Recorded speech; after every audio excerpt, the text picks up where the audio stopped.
So, good afternoon mga ka-study buddy. Sa video ito, gagawa tayo ng ating sariling template. So, simple template lang muna yung ating gagawin para sa ating title block. Kung kayo ay estudyante or nag-aaral, then ang inyong mga prof or teacher ay merong requirements regarding sa gusto nila na title block or template ng inyong gagawin.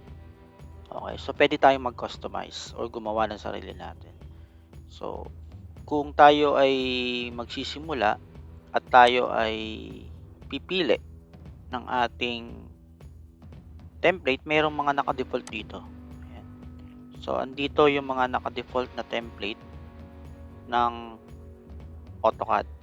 Okay, so since gagawa tayo ng bago, so nasa atin na yon kung ano yung mga sukat na gagawin natin. So, yung ibang company, meron silang sariling template na sinusunod. For this time, gagawa tayo ng sarili nating template, simple template natin. Then, click natin yung new. Okay. So, kung titingnan natin yung ating layout, so ganito yung itsura ng ating layout. Okay. So, delete natin to. Okay. So, pwede tayong gumawa ng ating layout dito sa ating model space. So, gagawa tayo ng ating size ng bond paper. So, depende kung anong size ng bond paper yung gagamitin natin or size ng papel. Then, with border and yung laman ng ating title block. Or, pwede din dito sa mismong layout. Okay, so kanina, dinilit ko yung nandito sa loob ng ating papel. Okay, then, right click, then, page setup manager. Okay, then, modify. Okay, so kung papansinin niyo yung paper size, so andito lahat ng klase ng papel. Okay, yun nga. So depende sa requirements nung ating teacher, professor, or nung ating project kung anong size ng papel yung gagamitin natin. So this time, yung letter 8.5 by 11 inches yung ating pipiliin na papel, and yung ating scale is 1:1, and yung ating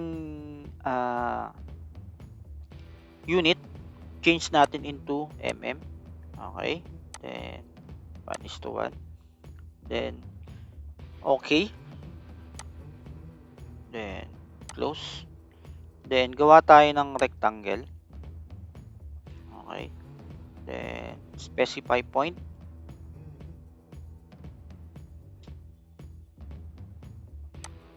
Okay, then dimension natin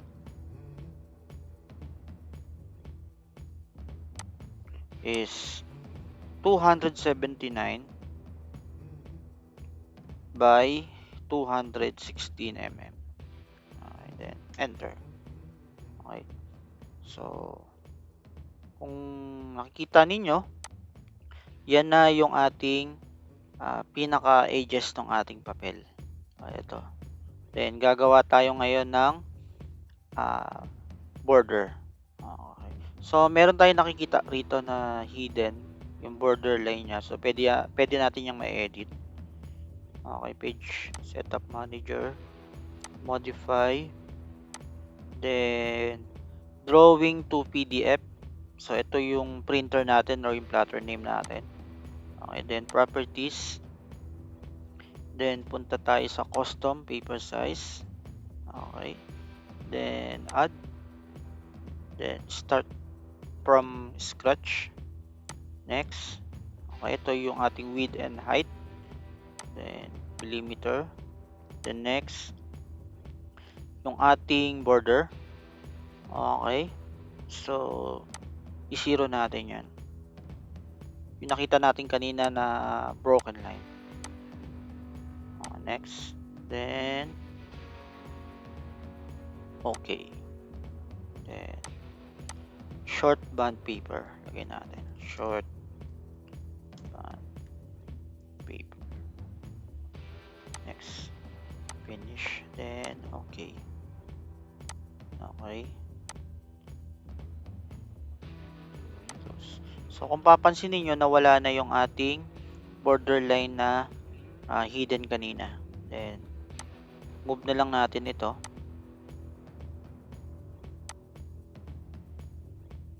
Dito sa edge ng ating papel.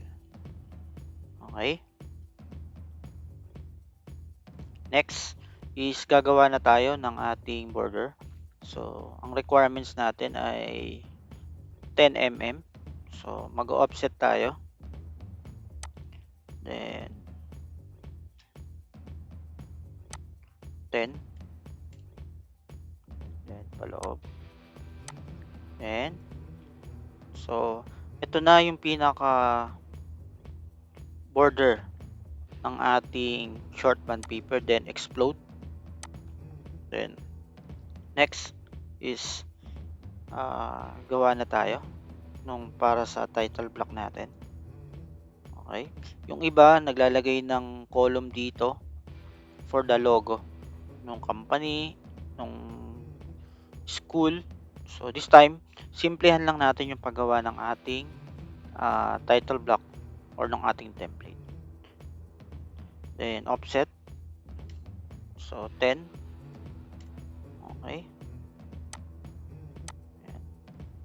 Then kunin natin yung gitna. Okay, so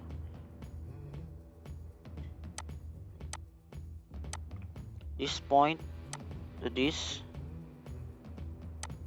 is 259 mm. So divide natin siya sa 2.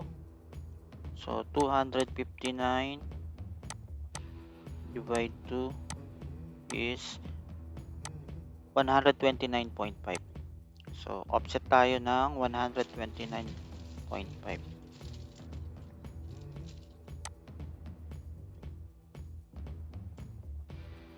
Itong side dito. Then trim. Ayan. Then again, kunin natin yung kalahati nito. Okay. So divided by 2 is 64.75. So offset 64.75.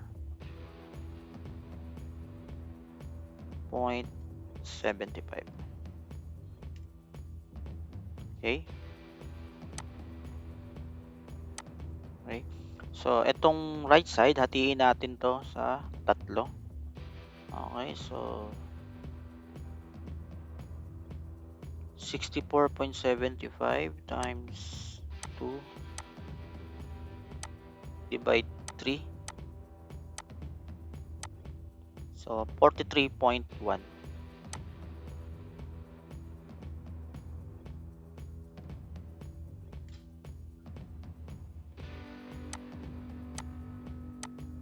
Ayan. So ito na yung ating title block. So dito ilalagay natin yung name, dito yung title, okay, then dito year and section, and dito yung date, and dito yung scale. Okay, so mtext, then specify first corner point.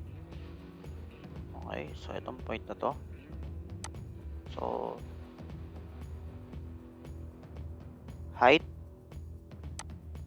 So ang height natin ay okay, then justify, then MC for our center, then yung corner point natin, yung end point natin, yung opposite. Ayan, then lagyan na natin is yung ating name. So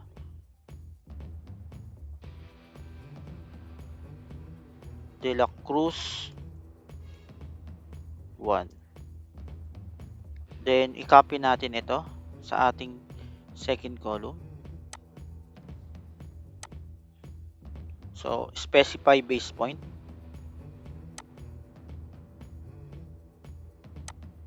Okay. Then edit natin. So lagyan natin ng title. So depende kung ano ilalagay na title. For example, activity 1, activity 2. Okay. The next, for our third column is mtext again. Then specify first corner. Then height is 4. Then justify MC. Then this is year end section.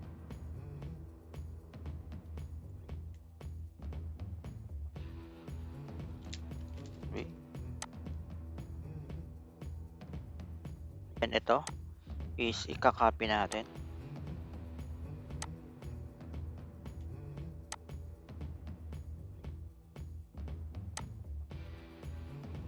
Then edit.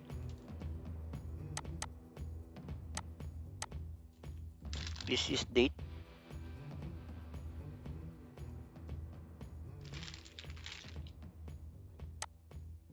This is scale.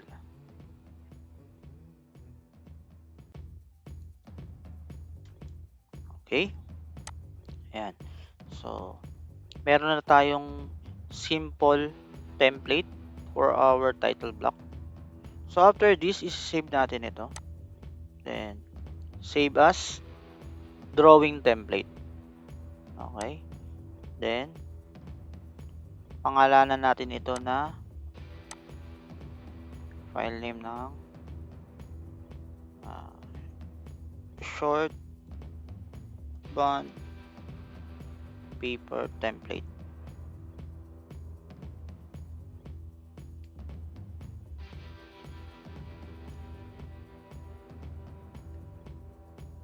Ayan. Then, save. Then, description is up to you kung ano yung gusto nyo ilagay yung description. Then, okay. Then, try natin na i-X ito.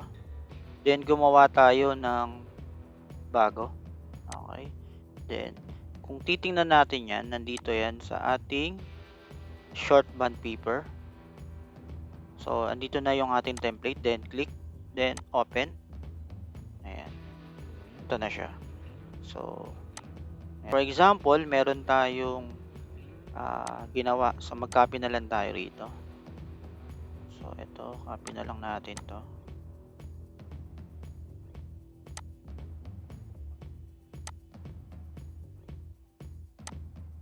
Then, dito sa ating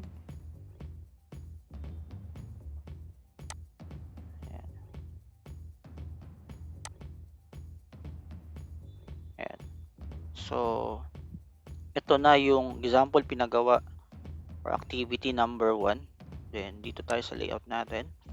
Then, type MB. So, MB. Then, specify natin yung corner ng ating viewport. Ito, sa corner ng ating border hanggang dito. Ayan.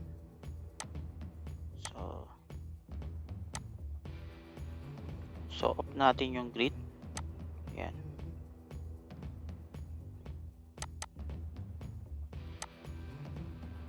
Ayan. So, ayan na yung ating activity number 1 if ever na ito yung pinagawa. So, double check natin yan sa ating plot.